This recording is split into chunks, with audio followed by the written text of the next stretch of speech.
Hello, everybody. This is Toni Turner, and welcome to the market now as of Friday, November 17th, right at the market's close.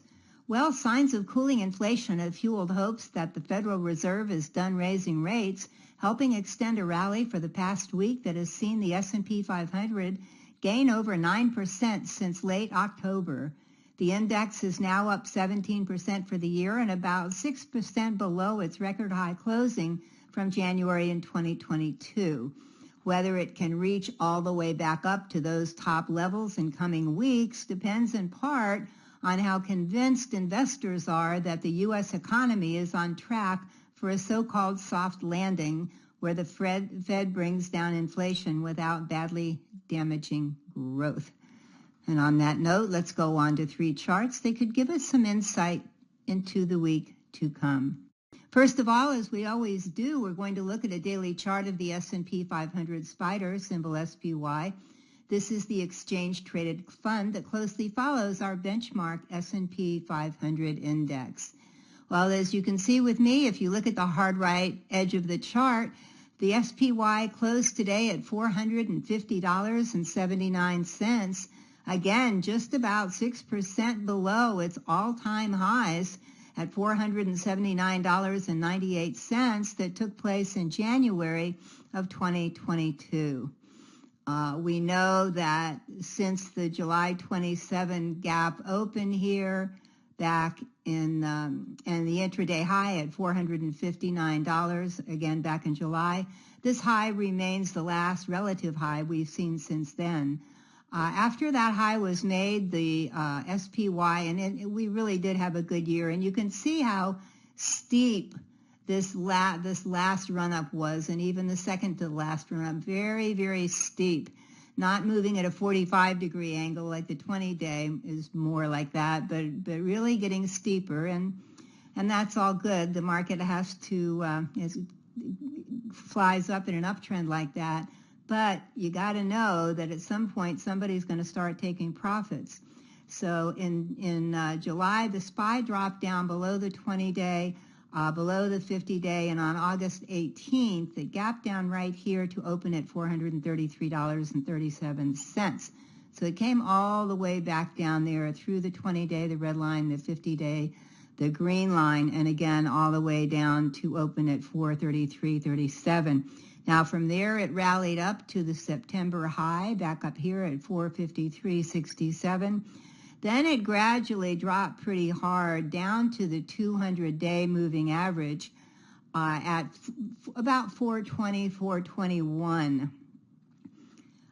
We had a positive rally that week. That was, oddly enough, this is the week that the Hamas attacked Israel. We did get a little bump up that week, and the market did manage to rally up almost to the 50-day moving average, but that line coming down overhead offered enough resistance that the price stopped here at about $438, again below the 50-day moving average.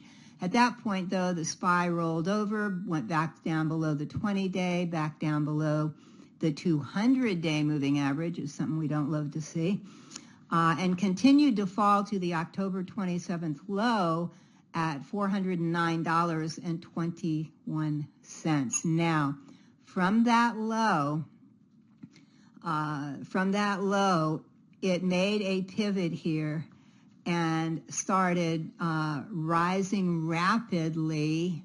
And you say, why in the world did that happen so quickly? Well, it's because to a degree, it's because interest rates were coming down.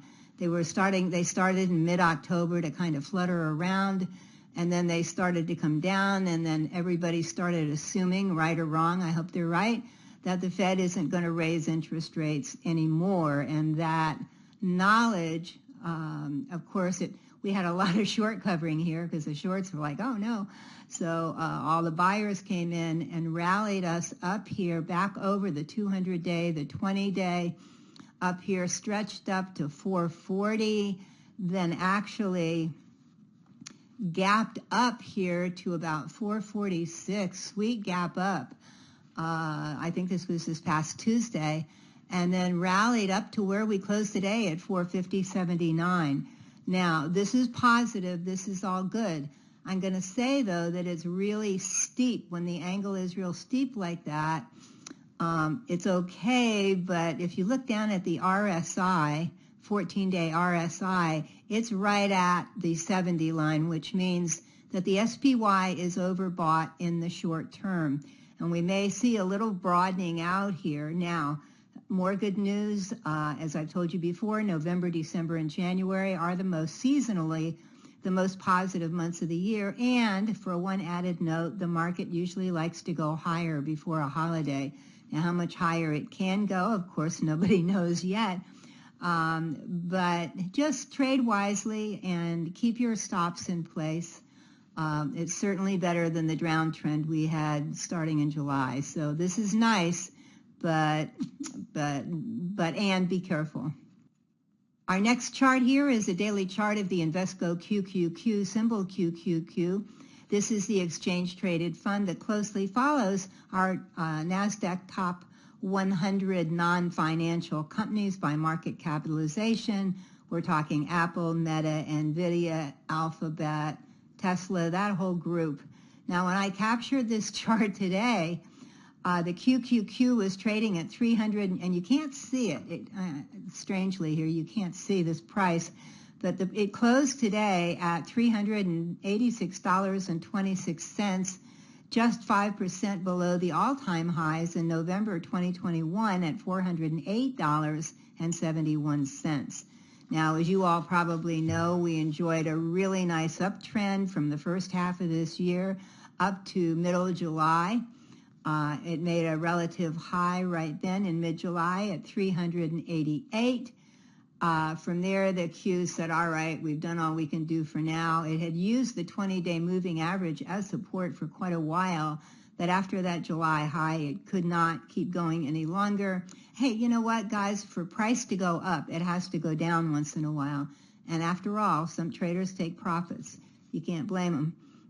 So from there, it fell down on August 18th to $354. That was a gap down, then back up to 381 on September 1st, then slid down to 31, slid down to $351.36 on September 27th. That was down here, and then consolidated for a couple of weeks. So here we're making lower highs, okay? Lower highs. The lows aren't too bad, but we are making lower highs here. So it's getting a little more dicey and definitely below the 50-day and 20-day moving average. Then it consolidated along this level here as buyers pushed it up and sellers pushed it down at about the 353 to 354 level. Now right here, strangely enough, we saw a positive day, and that was right before the Iran-Hamas attack, the Israel-Hamas attack. We did have a brief, quick week up here. The Qs did climb above the 50-day moving average, and then fell back down to the October 26th low right here at $342.35. And notice how it came down very, very close to the 200-day moving average.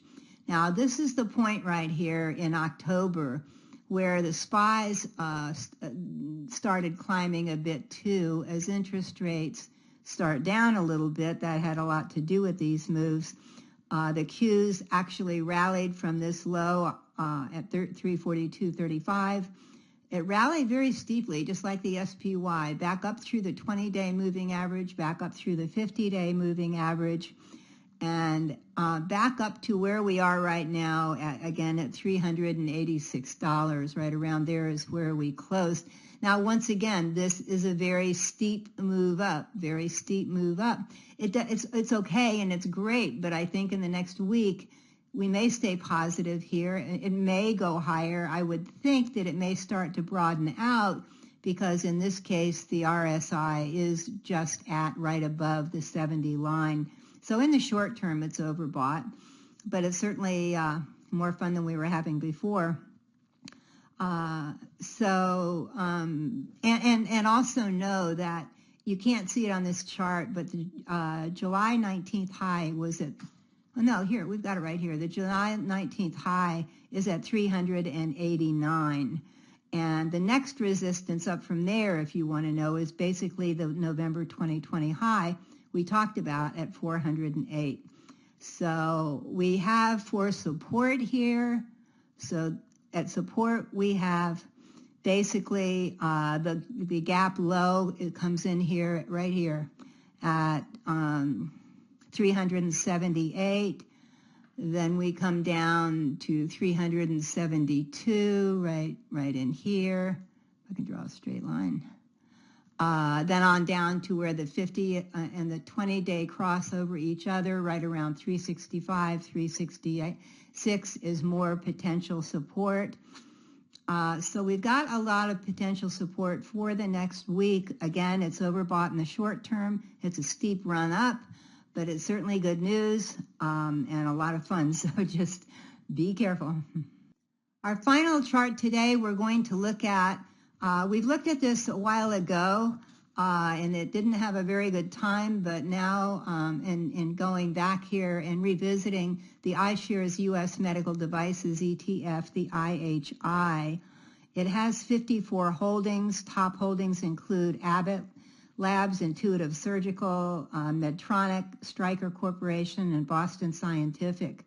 Now, it hit a high back here, the last relative high, hit a high back here at $57.95 on July 27. Then we saw the IHI, it did take quite a hit, fall down, and we're just going to go through this. You can see it fell below the 50-day, the 20-day, the 50-day, the 200-day. It tried to make a little stop along the way, but it couldn't hold, and definitely a downtrend here. A lot of it having to do, too, with the fact that AI has made so many tech stocks popular. A lot of people gave up their medical stocks to pharmaceuticals and medical stocks to jump into tech stocks.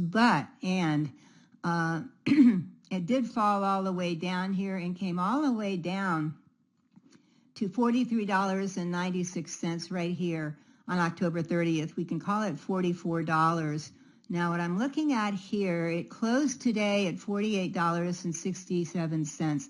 It managed to come down to this low, make a pivot here and to start up. And what I'm wondering here is if we could be seeing I didn't mean to make that so low, a reverse head and shoulders, which of course is a positive pattern. And we can see a potential neckline here. If it works out like that, it would be positive because that's a bottom reversal pattern. So, and we also have here, what I like a lot is I see strong volume coming into the IHI now, and strong volume, and it's been moving up.